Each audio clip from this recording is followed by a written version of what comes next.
இந்த வசனம் சொல்லுகிறது கர்த்தர் பெரியவர். ஹல்லேலூயா. ஓ, நீங்க ஆராதிக்கிற தொழுது கொள்ள கர்த்தர் பெரியவர். ஆமென். ஹல்லேலூயா. பெரியவர், எல்லாவற்றிலும் பெரியவர். ஆமென். ஹல்லேலூயா. அவர் சர்வ வல்லமை உள்ளவர். ஆமென். நீங்க தொழுது கொள்கிற தெய்வம், நீங்க ஆராதிக்கிற தெய்வம். இப்பொழுது இந்த நேரத்தில் நீங்க வந்து நம்ம தெய்வத்தை தொழுது கொள்ள வந்திருக்கீங்க. உங்களுக்கு தெய்வம் சொல்லுகிற ஒரு காரியம், நீங்க ஆராதிக்கிற தெய்வம், நீங்க தொழுது கொள்கிற தெய்வம் அவர் பெரியவர். ஆமென். ஹல்லேலூயா. எல்லாவற்றிலும் பெரியவர், உங்க எல்லா சூழ்நிலையிலும் பெரியவர். ஆமென். அவர் வானம் பூமி அண்ட சராசரங்களை உண்டாக்கின தெய்வம். ஆமென். ஹல்லேலூயா. அவர் அல்பா ஒமேகாவானவர், அவர் சகலத்தை உண்டாக்கினவர், அவர் இன்றும் உயிரோடு கூட இருக்கிறவர். எத்தனை பேர் விசுவாசிக்கிறீங்க? ஆமென். அவர் இன்றும் ஜீவிக்கிறார். ஹல்லேலூயா. ஆமென். நாம் ஆராதிக்கிற தெய்வம் பேசாத கல்லோ மரமோ அல்ல.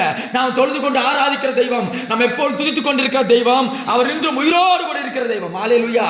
அவருக்கு முடிவே இல்லை. ஆமென். ஹல்லேலூயா. அவர் சர்வ வல்லமையுள்ள தெய்வம். ஆமென்.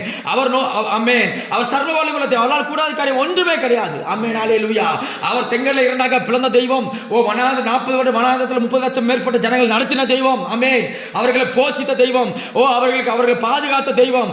அவர்கள் சொன்ன அந்த நாட்டை அவர்கள் கொடுத்த தெய்வம். எல்லா காரியமும் செய்ய வல்லமையுள்ள தெய்வம். ஹல்லேலூயா. அவர் சர்வ வல்லமையுள்ள தெய்வம். ஆமென். ஹல்லேலூயா.